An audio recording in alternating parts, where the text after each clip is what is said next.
Assalamualaikum, halo guys, senang sekali ketemu lagi bersama Jalan Berlian Channel. Saya saat ini berada di Kampung Kasih Sayang atau kampung apa tuan Imam? Kampung Darussalam Manfa Indonesia. Dan sebagian juga mengatakan Kampung Kasih Sayang. Ya, di Kecamatan Kecamatan Sailapan, Desa Telaga Said. di Desa Telaga Said, Kabupaten Nagan.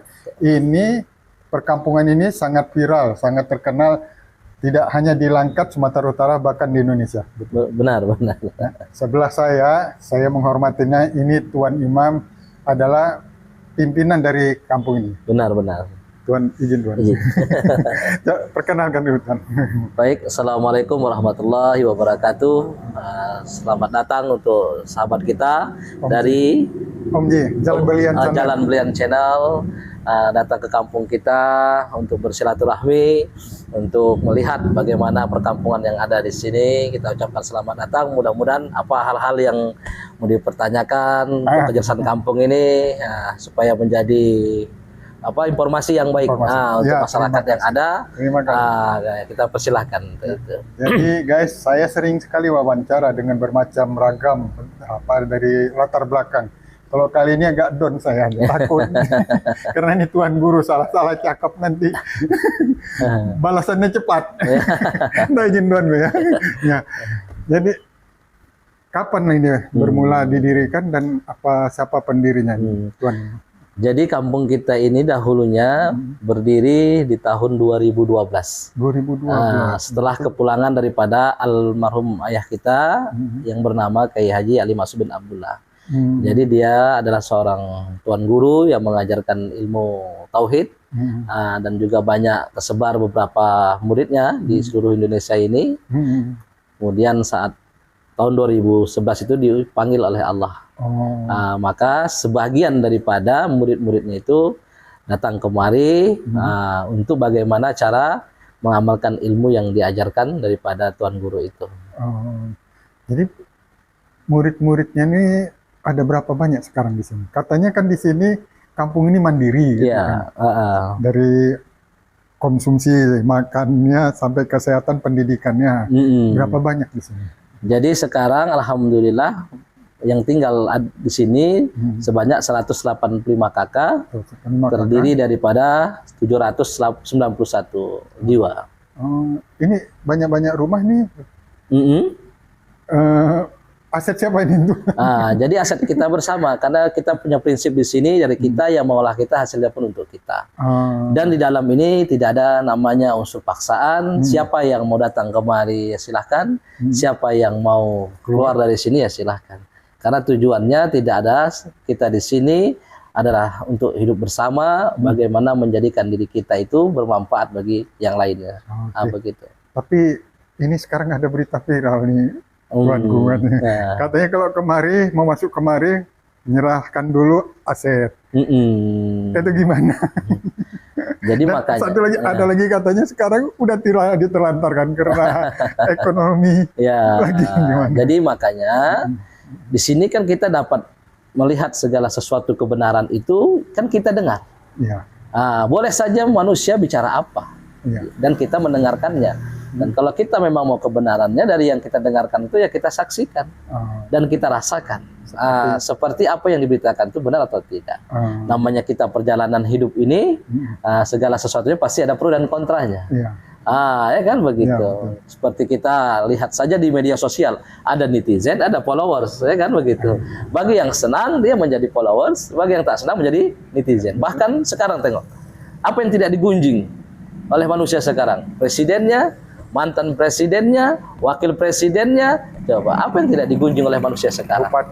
Bupatinya, apalagi seperti Tuan Imam ini kan, kepemimpinan Tuan Imam ini mungkin dalam suatu sisi ada pandangan-pandangan persepsi yang berbeda yang terjadi pada kehidupan bermasyarakat yang sekarang ini mungkin terlihat di kampung kita ini, ya nggak ada masalah begitu. Jadi kalau ada yang bilang aset harus diserahkan dulu baru bisa masuk itu? Jadi itu tidak ada cerita seperti itu. Tidak ada. Itu berdasarkan sukarela kita. Sukarela. Dan tidak ada kita mengajak siapapun untuk pindah ke dalam. Jadi mau sukarela siapa yang masuk. Bahkan dengan catatan bukan harta yang dibawanya di sini yang harus disiapkannya, tapi mentalitas dia. Karena kita di sini tertuntut hidup untuk menjalani bagaimana agama itu bisa terlaksanakan dalam kehidupan kita sehari-hari. Seperti apa yang dikatakan Rasulullah, khairun nas ahsanuhum hulukan wa anfa'u linnas. Sebaik-baik manusia itu ialah mereka yang bermanfaat, yang baik akhlaknya dan bermanfaat untuk yang lainnya. Jadi kita bukan mengambil manfaat. Mungkin kalau orang datang kemari mau mengambil manfaat yang ada di dalam ini, mungkin dia tidak akan tahan. Maka dia akan keluar. Tapi kalau yang datang kemari ingin menjadikan dirinya bermanfaat, pasti dia akan tetap bertahan. Bertambah ilmunya, lebih baik dia ilmu agamanya. Ya, karena kita tuh dikatakan Tuhan, wa ma khalaqtul jinna wal insa illa liya'budun. Tidak aku jadikan jin dan manusia melainkan hanya untuk mengabdi kepadaku. Jadi kita di sini untuk mengabdi kepada Tuhan. Jangan dengan cara berbuat baik kepada manusia seperti apa yang dikatakan Rasulullah. Dia katakan Rasulullah, innamal bu'istu liutamima makarimal akhlak. Sesungguhnya aku diutus ke muka bumi ini hanya untuk menyempurnakan akhlak. Maka lihat kita akhlak umat sekarang, perpecahan, pertikaian, perselisihan, selalu merasa benar, hubud dunia dan takut dengan namanya kematian. Ini kan sudah tidak lagi mencerminkan Islam itu sendiri. Betul. Rasul mengatakan jangan kamu saling belakang-belakangi, benci-membenci, putus-memutuskan hubungan, hasut-menghasut. Jadilah kamu hamba Allah yang bersaudara satu dengan yang lainnya. Dan diharamkan bagi yang muslim itu mendiamkan saudaranya lebih daripada 3 hari. Ini bukan lagi mendiamkan, memusuhi, menghasut, memfitnah. Coba. Seperti yang kita lihat sekarang yang menjadi viral sekarang. Bagaimana Tuan Imam mengeksploitasi umat di dalam ini, mengambil hartanya, kemudian menjanjikan suatu tentang sebuah kemakmuran, kemudian akhirnya yang ada cuma menelantarkan. Kalau masalah kesenjangan ekonomi, kita lihat di mana yang tidak terjadi kesenjangan ekonomi. Kalau tentang kesulitan ekonomi, di mana yang tidak menjadi kesulitan ekonomi sekarang ini. Itu. Jadi mereka melakukan sesuatu, menyampaikan ke publik, belum cross check kebenarannya. Kenapa mereka ini lakukan? Karena mereka bukan berdasarkan kebenaran, tapi berdasarkan kebencian. Begitu. Ya tidak ada masalah bagi kita, namanya hidup. Ada positif dan negatif. Begitu. Tapi di sini saya lihat malah aman-aman aja nih Tuan. Ya aman-aman saja, tidak ada masalah. Jadi yang mempermasalahkan itu hanya orang bermasalahnya sebenarnya. Apa kan begitu? Orang yang keluar dari sini bermasalah gitu. Ya, bermasalah, dia mempermasalahkan. Makanya tidak ada paksaan siapapun saja yang datang kemari untuk tinggal di sini. Apalagi kamu harus tinggal di sini, serahkan harta. Mayoritas di dalam ini yang tinggal tidak membawa harta kemari. Kalaupun ada sebagian kecil, itu pun karena keinginannya, tidak ada paksaan.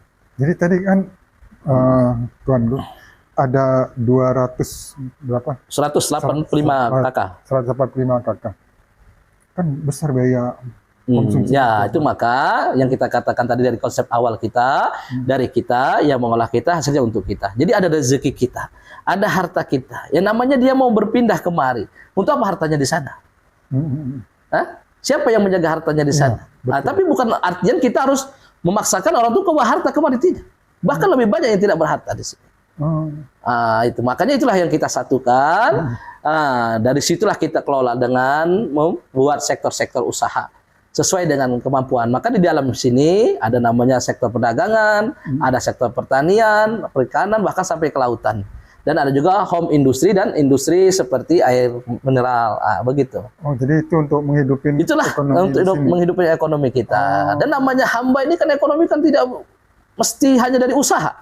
Allah memberikan rezeki dari atas, dari bawah, dari samping kiri, samping kanan. Tak terduga. Bahkan kadang-kadang lebih besar bukan dari usahanya. Mungkin ada kebaikan hamba Allah yang lain yang memberikan sebagai sedekah atau sebagai hadiah, kan banyak. Tapi luar biasanya manusia ini sekarang terlalu sibuk dengan urusan orang, sehingga melupakan urusan dirinya sendiri. Yang parahnya lagi kayaknya sehingga sampai nggak menghormatin guru lagi ini tuh. Antara keluar dari sini gurunya kan ini. Jadi kita di sini punya prinsip hidup. Yang pertama bersabar. Yang kedua bersyukur. Yang ketiga berbagi. Inilah konsep kita di hidup di sini. Jadi kita tidak mengejar tentang sebuah yang namanya kemewahan. Kalau memang Allah memberikan itu, ya alhamdulillah. Tapi itu tidak menjadi ketuntutan kita. Karena janji Allah, kehidupan yang baik itu di akhirat nanti. Dan hanya disediakan bagi yang bertakwa. Siapa yang bertakwa itu, kata Allah, alladzina yunfikuna fisyarra'i wadh-dharai wal kadhiminal ghaidha wa 'afini 'anil nas. Yang menginfakkan hartanya lapang maupun sempit. Jadi salahkah orang datang kemari misalnya menyerahkan hartanya karena tujuan takwa?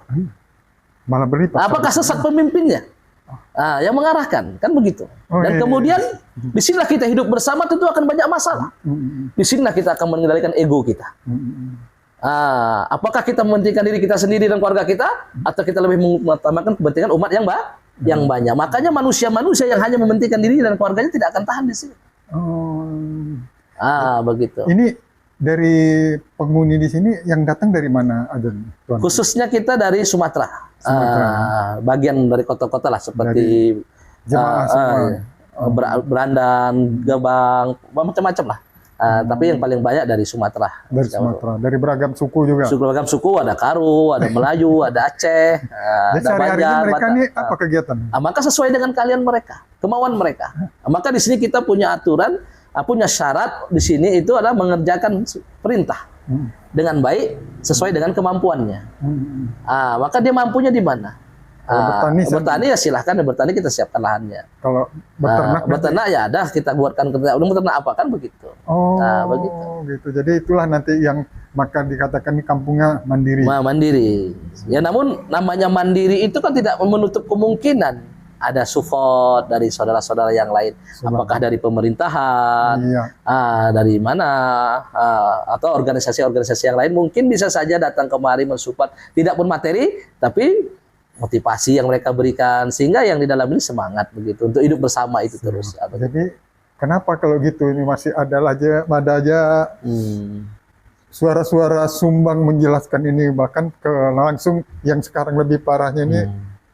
Maaf Tuanku, langsung menjurus ke Tuanku tentang pernikahannya. Gitu.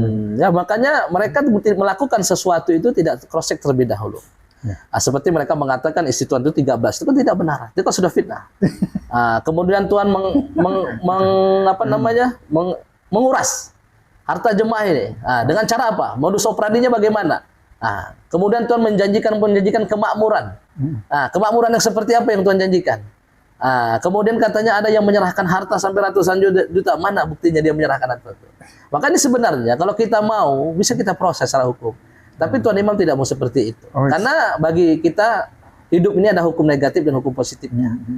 Karena kalau lampu saja positif saya tidak akan bercahaya dia. Harus ada negatifnya. Jadi Tuan pikir berita-berita yang bohong yang disebarkan sekarang ini melalui media-media bodong itu, itu dengan orang-orang yang memiliki kecemburuan hati yang luar biasa itu, nanti akan balik kepada diri mereka sendiri. Apakah mereka tidak beragama? Apakah mereka tidak meyakini Tuhan? Kenapa kita sibuk dengan dosa dan kesalahan orang lain, tapi kita melupakan kebaikan untuk diri kita sendiri? Apa yang bisa kita berikan untuk orang lain? Terlalu habis waktu. Maka kita lihat sekarang sangat menyedihkan kita. Kita ingin Indonesia ini menjadi maju, Indonesia ini menjadi emas, tapi lihat saling caci memaki. Coba. Kita kalau buka antara pejabat dengan rakyatnya, coba. Itu aja isinya, banyak caci maki fitnah. Contoh sekarang yang lagi viral kan, tentang ijazah mantan presiden yang palsu, kan habis waktu hanya untuk itu. Coba. Masih banyak kemudian urusan-urusan negara yang masalah korupsi yang belum selesai. Jadi kalau ini saling menyalahkan kita, tidak kembali kepada satu, mana akan mungkin selesai? Tidak akan mungkin terselesaikan. Maka kembalinya kita menutup segala kesalahan satu dengan yang lain. Bagaimana kita berpandangan yang ke depan, satu tujuan, satu visi misi. Itu baru bisa selesai. Ini ulamanya saling caci memaki, pindah mempindah. Coba kita lihat, yang membuat perpecahan umat ini siapa? Ulama. Ulama yang membuat perpecahan umat ini, kenapa? Mereka punya pemahaman-pemahaman yang berbeda dalam pengajaran agama Islam. Sehingga muridnya ini memiliki pemahaman yang berbeda. Akhirnya apa? Saling caci, memaki, saling merasa benar, tuh, saling menghujat kan banyak. Karena saling merasa dia yang udah benar. Ya. Padahal kita disuruh oleh Allah itu kan untuk apa? Ke dunia ini berbuat kebaikan. Innallaha ya'muru bil adli wal ihsani wa ita'il qurba wa yanha 'anil fahsya'i wal munkar wal baghi. Ya'idukum la'allakum tazakkarun. Sesungguhnya Allah menyuruh kamu itu berlaku adil. Apa itu adil? Adil itu pengasih. Kemudian adil itu satu rasa. Kalau kita memahami ini benar, ya tidak salah yang lain memahami yang benar, yang beda menurut kita. Kalau kita bisa menyalahkan, tentu yang lain juga bisa menyalahkan. Karena begitu. Ini memaksakan kehendak. Memaksakan keyakinan kita dan kepercayaan kita kepada Tuhan yang Maha Esa itu kan dilarang. Apalagi konteksnya dalam agama. Kecuali orang itu, pengajian itu menyatakan rukun Islam itu ada 7. Rukun iman itu ada 9. Nah, ditambah-tambahnya. Puasa itu tidak hanya di bulan Ramadan, di bulan Dzulhijjah juga wajib. Dirubahnya. Itu benar. Sudah menyimpang. Itu. Jadi kalau hanya yang diributkan konteks masalah pemahaman daripada sebuah ayat tafsiran, itu nggak bisa. Kita paksakan kepada yang lain. Benar, ngaku benar, sini benar, baru ada pemaksaan. Yang ada pemaksaannya masing-masing. Lana amaluna walakum amalukum. Amal aku untuk aku, amal kamu untuk Jadi kamu. demikian juga lah sebetulnya apa yang ada di sini, sinilah sini udah benar. Yang orang luar ngapain memaksakan? Menurut saya sana salah gitu. Jadi sebenarnya ada tujuan jahat. Tujuan jahat di balik pemberitaan itu. Apa itu? Ya jelas. Kalau tidak ada tujuan jahat, mereka berani memberitakan kampung kita tanpa cross check langsung kepada narasumbernya langsung. Ya, contoh menceritakan kepada kita tentang sesuatu yang mereka sampaikan itu, seperti isi Tuhan 13 kata mereka. Buktikanlah pada masyarakat ini. Jadi yang katanya bilang istri Tuhan Imam ada 13, kalau memang ngomong kayak gitu, buktikan. Cuman ada yang membuktikan isi Tuhan itu. Kalau nggak bisa buktikan, masuk fitnah. Fitnah. Itu. Kalau gitu bisa. Nggak ada niat untuk kita lihatlah bagaimana etikat mereka bagi mereka, karena kita tujuan kita ketakwaan tadi, menahan amarah dan memaafkan kesalahan yang lain. Itu enak kalau sama tinggi orang yang baik ini lebih banyak memaafkannya. Karena memang itu kan tidak ada lain. Dan satu kita lihat di dalam petunjuk agama tentang diri Allah yang 99 namanya yang indah, asmaul, nama-nama yang baik. Yang paling baik apa? Sabur. 99 nama Allah yang terbaik sabur adalah tuh sabar. Allah itu maha penyabar. Jadi kalau Tuhan kita maha penyabar, coba kalau kita lihat banyak nggak dosa kita manusia ini di sisi Tuhan. Kalau Tuhan mau mengajabnya gampang atau tidak? Gampang. Tapi tidak jadi ajabnya. Begitulah. Jadi bagaimana kita supaya yang berdosa ini dapat diampunkan Allah. Makanya tentu ada hamba-hamba yang lain akan melakukan kesalahan-kesalahan kepada kita. Jika kita mampu memaafkannya, maka insya Allah dosa kita di sisi Allah diampunkan. Begitu. Jadi bagi Tuhan, apa hal-hal yang buruk yang terjadi sekarang ini, itu hanya motivasi bagi Tuhan agar tetap terus meyakini apa yang Tuhan bawa. Bahwasannya inilah jalan Allah, hendak memuliakan hambanya. Karena Tuhan mengatakan hal jazaul ihsan ilal ihsan. Tidak ada balasan untuk kebaikan melainkan kebaikan pula. In ahsantum ahsantum wa in asatum falah. Siapa yang berbuat kebaikan maka kebaikan untuk dirinya sendiri, barang siapa yang berbuat jahat kejahatan itu kembali kepada dirinya. Famal ya'mal misqala dzarratin khairan yarah wa may ya'mal misqala dzarratin syarran yarah. Semuanya akan dibalas oleh Allah. Kenapa kita sibuk terhadap orang? Gitu. Bahkan Tuhan kita Maha Pengampun bagi umat Muhammad 1 hari sebelum dia meninggal, jika dia bertobat kepada Allah, dihapuskan seluruh dosanya. Walau ditumpuk sebesar gunung, dihitung sebanyak bilangan pasir di pantai, kecuali dosa syirik. Mas, kalau apa bisa diampuni, walaupun sebesar apa dosanya? Sebesar dosanya. Maka Tuhan sendiri mengatakan dalam Al-Quran, wahai hamba-hamba yang menjalimi diri dan melampaui batas, jangan kamu berputus asa mengharapkan rahmat Tuhanmu. Begitu. Sesungguhnya Tuhanmu itu Maha Pengampun, Maha Penyayang. Begitu. Jadi enak sekali kan. Bertambah ilmu. Jadi sebenarnya kalaupun ada yang baru-baru ini keluar dari media-media bodong itu tentang pemberitaan kampung kita, yang dari narasumber yang tidak jelas, yang mereka memberitakan, Tuhan pastikan itu hanya kedengkian. Dan kecemburuan mungkin yang disampaikannya agar mungkin diharap kehancuran untuk Tuhan.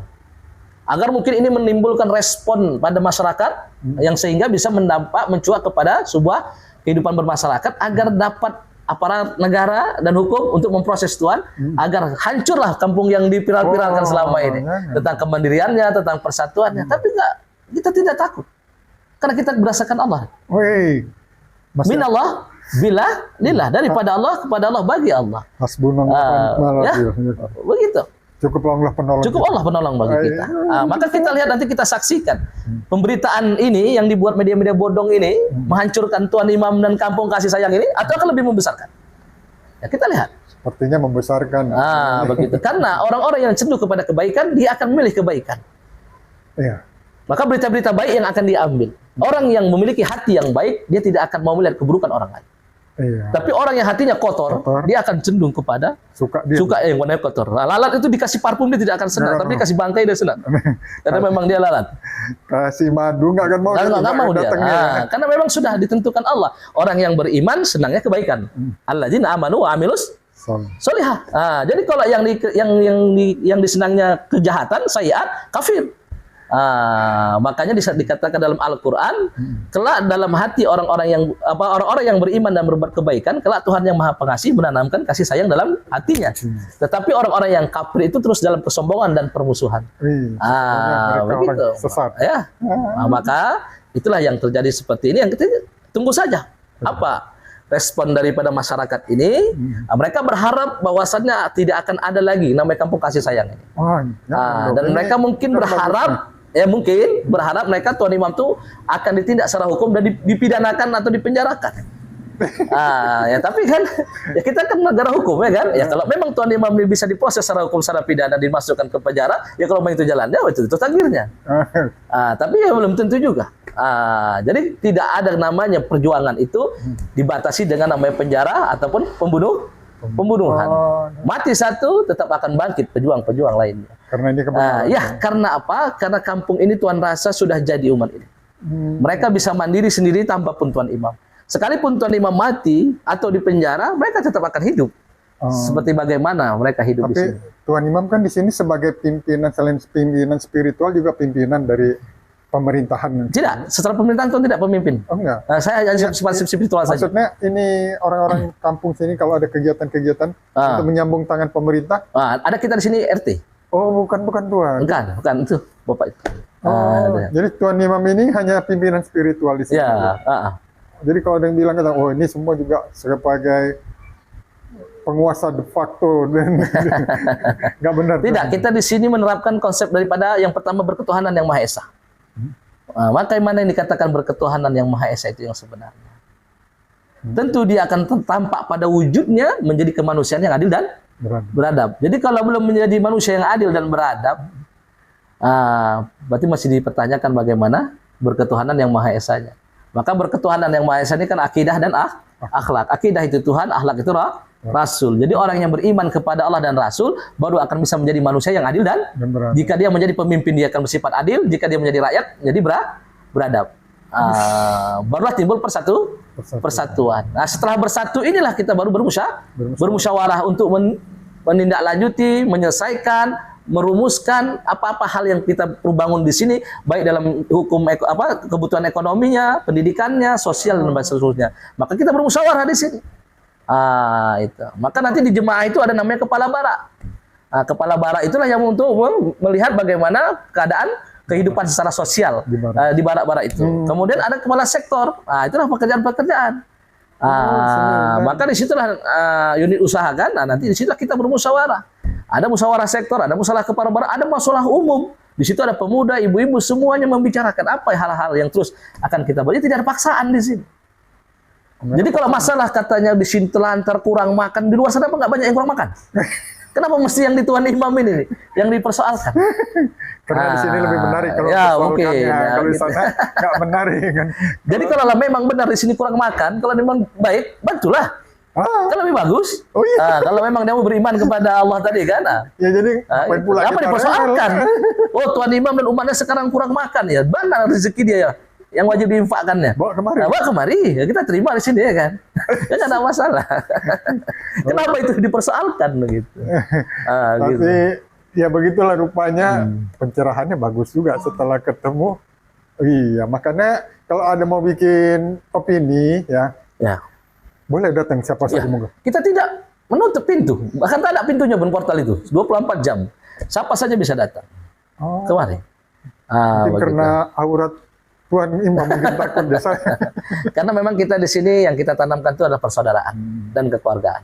Tidak lain daripada itu. Saya bisa datang kemari langsung ketemu, sebetulnya rezeki saya nih. Ya, alhamdulillah. Jadi ini saya dilihat di depan ada masjid. Ini masjid untuk kita beribadah, sholat 5 waktu, sholat malam, kita di situ berjamaah. Semuanya satu. Kemudian kadang kita pakai juga untuk kegiatan-kegiatan keilmuan, anak-anak belajar malam sekolah di situ. Kemudian sore dipakai untuk MDA, mereka anak-anak kita yang SD dari kelas 4 sampai kelas 6. Oh, gitu. Jadi satu lagi nanti Tuan Imam supaya yang pemberitaan di luar katanya telantar ini Boleh nggak saya nanti lihat-lihat ini? Ya boleh saja, datangi saja. Ada sektor, ada rumah, tanya sama masyarakatnya langsung. Nanti kita lihat-lihat ya. Telantarnya, apa yang bawa dia telantar gitu. Oke lah, Tuan Imam, terima kasih ngomongnya. Tapi saya minta satu lagi penutup. Jadi apa yang ingin Tuan Imam sampaikan kepada masyarakat, khususnya Sumatera Utara ini? Silakan. Ya, bagi saudara-saudara Tuhan yang seagama maupun yang sebangsa dan bernegara kita, janganlah kita mudah terprovokasi dengan berita-berita yang tak baik. Sekalipun hal yang buruk yang kita lihat, kita saksikan, kita sebagai hamba Allah, keburukan itulah yang harus kita perbaiki sama-sama. Tapi bukan berdasarkan sebuah kebencian dan yang lainnya. Maka mari kita bangun nilai-nilai persatuan, nilai-nilai persaudaraan, agar tercapailah kehidupan kita yang aman, tentram, dan sejahtera itu. Tanpa persatuan, tanpa persaudaraan, tidak akan kita dapatkan itu semuanya. Begitu. Maka jauhilah prasangka kita jika kita mendapatkan sesuatu berita, maka terlebih dahulu carilah kebenarannya terlebih dahulu, seperti itu. Dan masalah salah dan benar itu bukan urusan kita. Karena semuanya sudah ditentukan oleh Allah. Kalau kita sebagai seorang hamba, karena dosa-dosa manusia itu sudah dihitung oleh Allah dan sudah dicatat, dan hamba itu nanti tidak akan bisa mengelak di sisi Allah. Jadi daripada kita harus mengurusi kesalahan dan dosa orang lain, lebih bagus kita lihat diri kita, apa yang perlu kita perbaiki, dan apa yang bisa kebaikan yang kita berikan untuk yang lain. Mungkin itu saja dari saya. Oke guys, itu benar-benar wawancara yang mendapat pencerahan. Pertama, perlu diklarifikasi, ternyata katanya di sini ditelantarkan tidak benar. Dan juga seputar dan pernikahan Tuhan yang sampai berapa tadi? 13 katanya. 13. Silakan buktikan kalau memang apa 13, kalau enggak artinya fitnah. Jadi demikian. Selebihnya saya nanti senang sekali kalau Sandi bisa lihat-lihat ini kampung keliling-keliling sambil naik kendaraan mungkin. Boleh. Ya, boleh. Oke. Naik sepeda motor pun bisa keliling. Saat lagi tuh. Kalau bisa ada waktu saya ngomong-ngomong lagi boleh nggak? Boleh. Kapan saja datang kemari silahkan. Mau siang ataupun malam. Oke guys, terima kasih. Sampai ketemu lagi. Terima kasih. Assalamualaikum.